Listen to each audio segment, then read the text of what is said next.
अस्सलाम वालेकुम my YouTube family, welcome to my channel learning class 10। आज असाइनमेंट नंबर 1 की तरफ आते हैं। स्टैट 301 की असाइनमेंट है और इसका 100% करेक्ट सॉल्यूशन है जो मैं आपको प्रोवाइड करूंगी।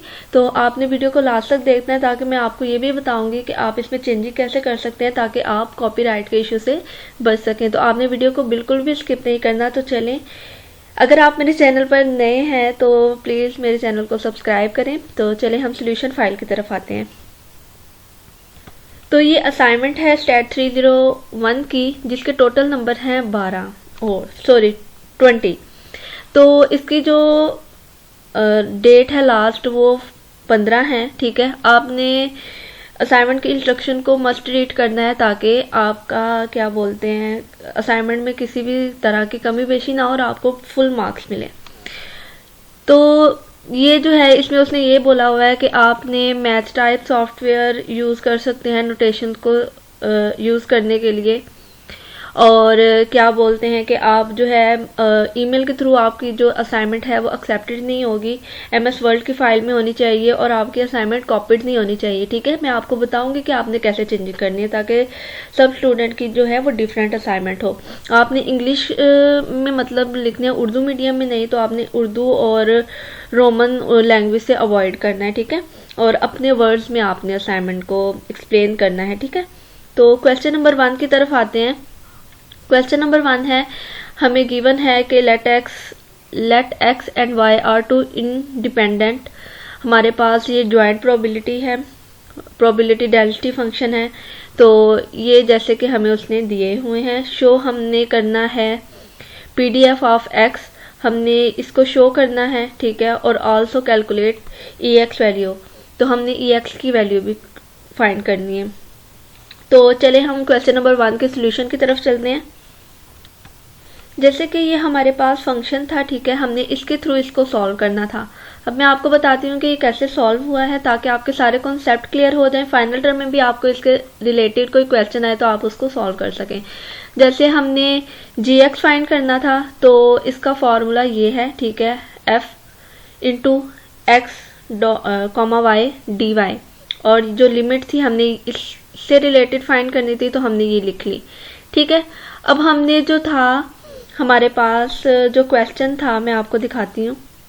हाँ जी, तो ये देखें जो हमारे पास क्वेश्चन था वो ये था। ठीक है, हमने जो है fxy की जो वैल्यू थी वो ये थी, हमने उसकी वैल्यू उसके पुट कर दी और हमने इसकी डेरिवेटिव लेना है dy के लिहाज से। ठीक है, अब हमने जो x और x4 है इसको हमने बाहर लिख लिया, इसको हमने कॉमन ले लिया। ठीक है, तो हमने इसको बाहर लिख लिया। अब 1 + 2y स्क्वायर है। ठीक है, अब हमने इसकी इंटीग्रेशन करनी है। 1 की इंटीग्रेशन जैसे x की इंटीग्रेशन 1 होती है अगर x के लिहाज से की जाए, ऐसे ही y की इंटीग्रेशन भी 1 होती है अगर y के लिहाज से की जाए। तो 1 की इंटीग्रेशन 1 आ गई प्लस, इसमें इंटीग्रेशन में क्या होता है कि एक वैल्यू प्लस होती है और नीचे भी वही डिवाइड में चीज़ आ जाती है, जैसे कि 2y3 डिवाइडेड बाय 3, और ये हमने लिमिट्स लिख ली। तो फार्मूला है कि upper limit minus lower limit के पहले हम अपर लिमिट इसमें पुट करेंगे y में और फिर माइनस लोअर लिमिट पुट करेंगे। जब y में 1 पुट किया जाएगा तो 1 आ जाएगा प्लस 2, ऐसे ही y में 1 पुट किया 1/3 डिवाइडेड बाय 3 और फिर 0 को पुट किया। ठीक है, फिर हमने इसको सॉल्व किया x डिवाइडेड बाय 4, 1 + 2। अब 1 को हम मल्टीप्लाई जितनी दफ़ा भी कर लें वो 1 ही आएगा और डिवाइडेड बाय 3। अब हमने इसका एलसीएम लिया तो ये 3 आया और 5/3 आ गया। ठीक है, जब हमने इसको आपस में मल्टीप्लाई किया तो ये 5/12 आ गया। ठीक है, अब हमने हैंस प्रूव दैट जो हमने प्रूव करना था वो प्रूव हो गया। GX की वैल्यू को हमने प्रूव कर लिया। अब हमने क्या करना है, हमने कैलकुलेट करनी है EX की वैल्यू। वो कैसे फाइंड करते हैं, EX जो कहते हैं इसको मीन कहते हैं और एक्सपेक्टेड वैल्यू भी कहा जाता है। ठीक है, ये आपको MCQ के तौर पे आ सकता है। तो आपने जब भी कोई इससे रिलेटेड क्वेश्चन आए तो आपने कैसे करना है आइए देखते हैं। हाँ जी, तो अब देखें हमने EX की वैल्यू को फाइंड किया, EX लिखा। ठीक है, EX की वैल्यू को ऐसे फाइंड किया जाता है जैसे मैंने पहले आपको gx का फॉर्मूला बताया वैसे ही इसका भी एक फॉर्मूला है। अब हमने y की इंटीग्रेशन लिखनी है, y की लिमिट्स लिखनी है, ठीक है। अब हमने क्या किया कि gx हमारा क्या आया था, ये x ऐसे ही आ गया और gx हमारा आया था 5/12, 5/12 लिख लिया, ठीक है, और x ऐसे ही आ गया, ठीक है। ये x इसके साथ भी था, वो भी आ गया। फिर हमने 5/12 जो है उसको हमने, ये कांस्टेंट है तो हमने इसको बाहर लिख लिया। अब हमने क्या किया, x और x यहाँ पे अब ये मल्टीप्लाई होगा तो x स्क्वायर आ जाएगा, ठीक है। फिर हमने क्या किया, हमने इसकी इंटीग्रेशन ली तो इसकी इंटीग्रेशन x³ डिवाइडेड बाय 3 आ गया।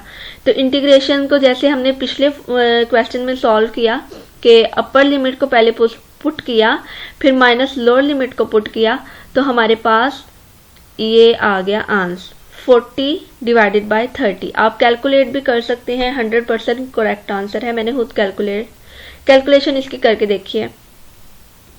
हाँ जी, तो अब क्वेश्चन नंबर 2 की तरफ आते हैं, ठीक है। हमने क्या करना है, फाइंड के की वैल्यू हमने फाइंड करनी है और हमने वो प्रोबेबिलिटी लिखनी है जो x छोटा हो 1 से, ठीक है। जब हमने पढ़ा था कि तमाम प्रोबेबिलिटी जो होती हैं वो इज इक्वल टू 1 होती हैं। अगर आपको पता नहीं है तो मैं स्टैट 301 के लेक्चर्स भी प्रोवाइड कर रही हूँ, फाइनल टर्म की तैयारी करवा रही हूँ। तो अगर किसी स्टूडेंट्स ने सुनने हैं वो लेक्चर तो मैं उनका लिंक डिस्क्रिप्शन में दे दूंगी, तो आप एक दफ़ा चेकआउट कर लीजिएगा, ठीक है। उसमें मैंने फुल एक्सप्लेन किए हुए हैं ये टॉपिक्स। तो जैसे हमने प्रोबेबिलिटी को इज इक्वल टू 1 लिख लिया, फिर हमने px की जो प्रोबेबिलिटी थी उन सबको लिख लिया और उसको 1 के इक्वल रख दिया, ठीक है। जो हमने k की वैल्यू थी उनको पहले प्लस किया, तो ये 3k, 2k और 1k, तो ये 6k आ गया। और फिर हमने पॉइंट वाली वैल्यू को प्लस किया तो ये आ गया और इज इक्वल टू 1। हम क्या करें, k की वैल्यू को फाइंड करने के लिए कर रहे हैं प्रोसेस। जब हमने इज इक्वल टू 1 कर लिया, फिर हमने जो है 1 को हम इस तरफ ले आए, हम 0.6 को उस तरफ ले गए तो ये प्लस हो रहा है, वहां पे जाके माइनस हो जाएगा। यहाँ से माइनस हुआ, 0.4 आया। k की वैल्यू को फाइंड करना है तो 6 नीचे चला गया, 0.4 पे 6 डिवाइड होगा तो 0.67 आ जाएगा। अब हमने क्या करना है, अब हमने करना है p की वैल्यू x जो है छोटी है 1 से वो लिखनी है, ठीक है। तो वो कौन सी है, वो ये है 0 है, -1 है और -2 है, ठीक है। ये जो है वो बड़ी हैं 1 से, तो ये जो है वो छोटी हैं क्योंकि ये माइनस में आ रही हैं। तो हमने इनको लिख लिया -2, -1 और 0 को, और इनके आगे जो x की वैल्यू है उसको पुट कर दिया। जब हमने यहाँ पे k प्लस, जब हमने इन दोनों को प्लस किया तो 0.3 आया, और इनको k की वैल्यू हमारी क्या आई थी 0.67, तो हमने 0.67 प्लस 0.3 किया तो हमारे पास जो आंसर आएगा वो आएगा 0.70, ठीक है। आपने, अब मैं आपको बताती हूँ कि आपने इसमें चेंजिंग क्या करनी है। आपने ये देखें, मैंने वर्ड की फाइल में इसको खुद बनाया है, टाइप किया है खुद। तो आपने इसमें चेंजिंग क्या करनी है, आप इसमें कोई भी राइटिंग को चेंज कर सकते हैं, ठीक है। जैसे आप कोई भी यहाँ से सिलेक्ट कर सकते हैं, आप इसका साइज छोटा बड़ा कर सकते हैं, आप इसका जो है अंडर, ये जो है मैंने यहाँ पे, आप ऊपर अपने टॉप पे स्टूडेंट आईडी लिख सकते हैं, ठीक है। तो असाइनमेंट की सॉल्यूशन का फाइल भी आपको डिस्क्रिप्शन में मिल जाएगा। तो जज़ाकल्लाह, बस अपनी दुआओं में याद रखें और मेरे चैनल को ज़रूर सब्सक्राइब करें। मुझे आपकी सपोर्ट की बहुत ज़्यादा ज़रूरत है। तो थैंक्स फॉर वॉचिंग, अल्लाह हाफिज़।